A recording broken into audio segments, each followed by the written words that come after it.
Hey guys, it's 10,000 miles, actually 10,744 miles to be exact, and it's roughly the 5th month, actually less than 5 months. I bought it in June 2016 with at I think on the 20 something, 26 I think, or 28, and now it's November 11th, 2016. So hasn't been completely 5 months, but it's pretty much there.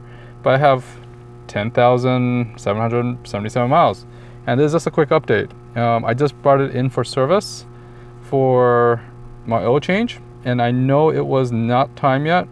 Basically, it was basically at 50 or 60% in oil life. So, but I figured GM gave if you bought the GM car new, right? It gave 2 oil changes at, years, I think 2 years, 20,000 miles.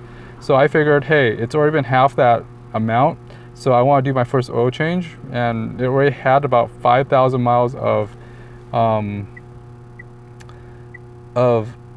internal combustion use. So basically, of the 10,700 miles, I used pretty much 5,000 miles driving long distance driving and using the gas engine. So I figured 5,000 of those miles are gas miles. So roughly, it's about time.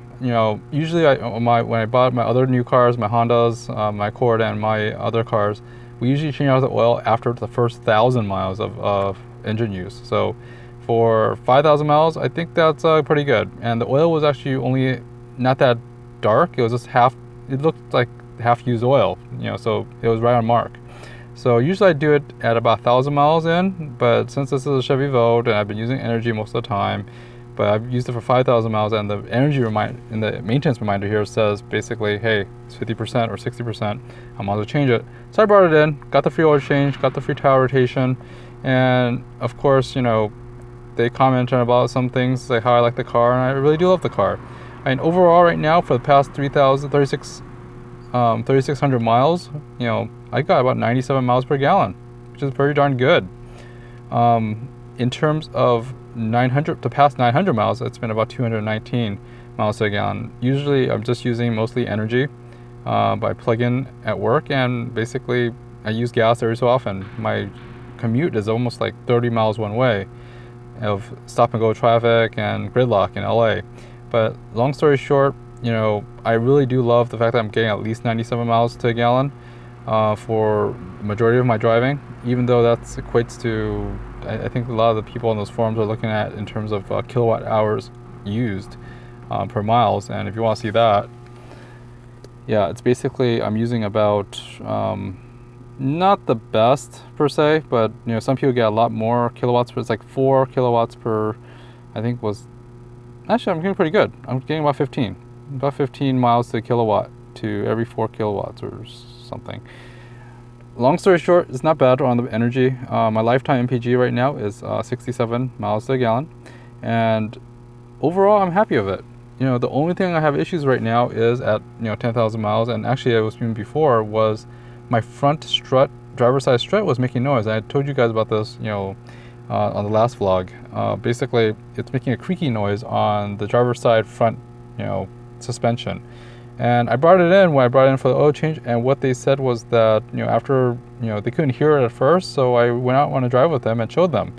And basically, when the car turns left and lifts, right, it basically has a squeaky, creaking noise, like if you were in a ship or a barge or a old house or something like that. It sounds like a creaking of a old door, or if you're in a big ship, in a movie, it's like, in the Titanic where it starts creaking and twisting and stuff.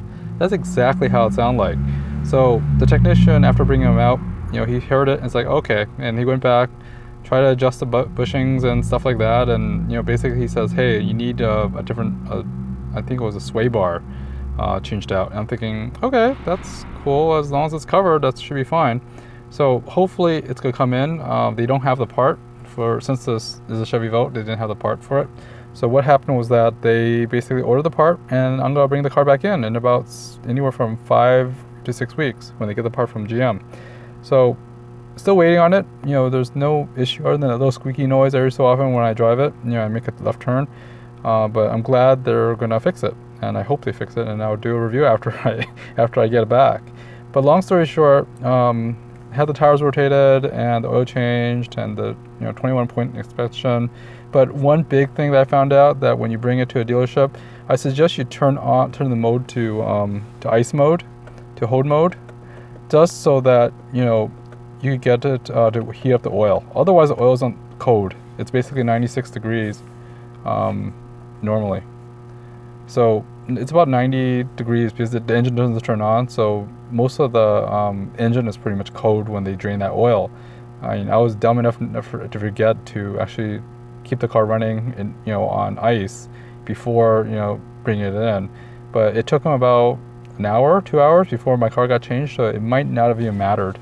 It would have cooled down significantly. But normally when I change my oil, I change it for my Hondas and my other cars. I basically do a quick run, make sure the oil is relatively hot, and so all the contaminants come out when it comes out, when it's hot.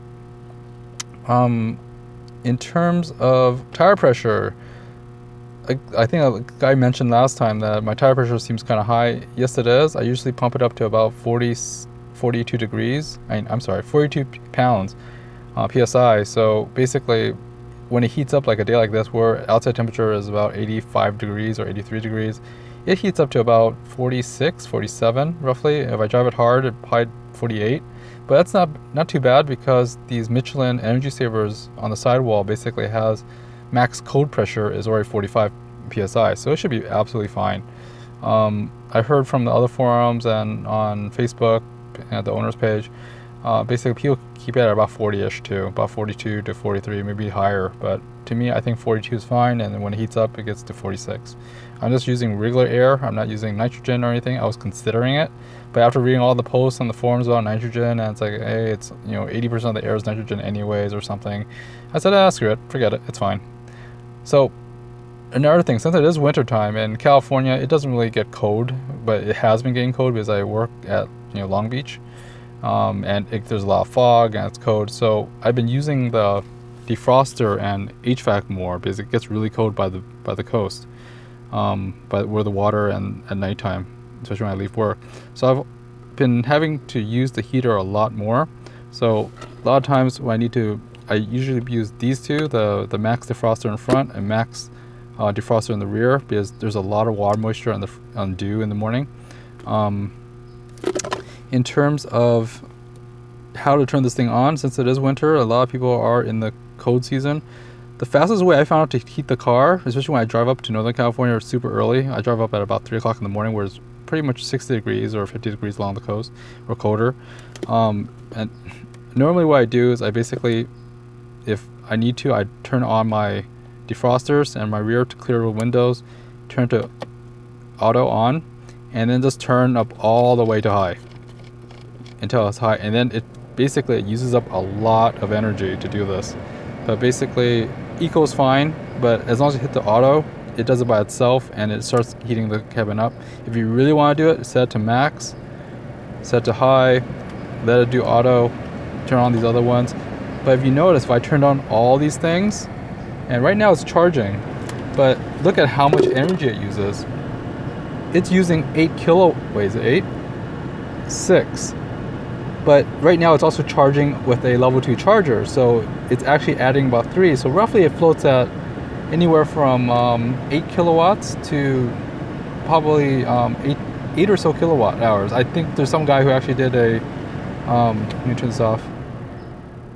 When I turn it off, you guys see that the kilowatt hours, not kilowatt hours, the kilowatt rate is actually going back down to negative. So now it's floating, negative 1's charging. So it takes charging level 3. So you saw it went all the way to 6 kilowatt, the level over here. So it uses a lot of power to heat up the car. So the rear defrosters, the internal heating element, it's all ran by energy, which is, I guess, maybe more efficient if the internal combustion engine's not on. But wow, this is the first time when I was driving it early morning, I realized how much MPG not MPG, but my range was dropping. But it actually uses about a whole 8, roughly 8 to 9 kilowatt kilowatts, right? I'm sorry, I'm getting tongue-tied, but yeah, about anywhere from 8 kilowatts just to heat the car for the HVAC. And I'm thinking that's really, really, you know, I'm starting to second guess and think maybe I should have got that heating package, the comfort package, which the heating steering wheels, steering wheel, and heated seats, because it seems kind of like, wow, if it's using that much just to heat up some coils to, for just to keep the HVAC going, that seems kind of, a waste of energy, so maybe next time if I get the premium one, I'll probably get that one. But yeah, definitely maybe heated steering wheels, heated seats, probably next time. But was it worth the extra $1,000 or whatever for that package? I don't know. I don't think it is for California, since it stays at about 70 to 80 degrees.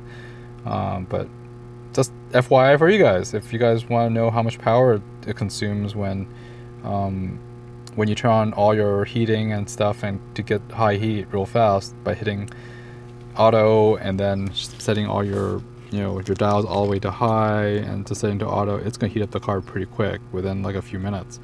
But it does use up a lot of energy. So anywho, just a short, I figure just a short vlog and update, and right now, since the election just finished, there's other concerns in my mind, but I'll probably make another vlog on that one, a separate one. But this one's purely on the 10,000 miles, 5-month, and the HVAC, because it's winter. Anyways, thanks again, guys, for watching. Have a great one. Please like, subscribe, and leave comments on what else you guys want to go over on the Chevy Volt, or if there's any other things you guys want to know about or stuff and experiment with. I just love experimenting with this car. Again, I love this car. I think GM actually made a good car like this. I'll probably make more videos about the Chevy Volt. But thanks a lot for watching. Have a great one, guys. Goodbye.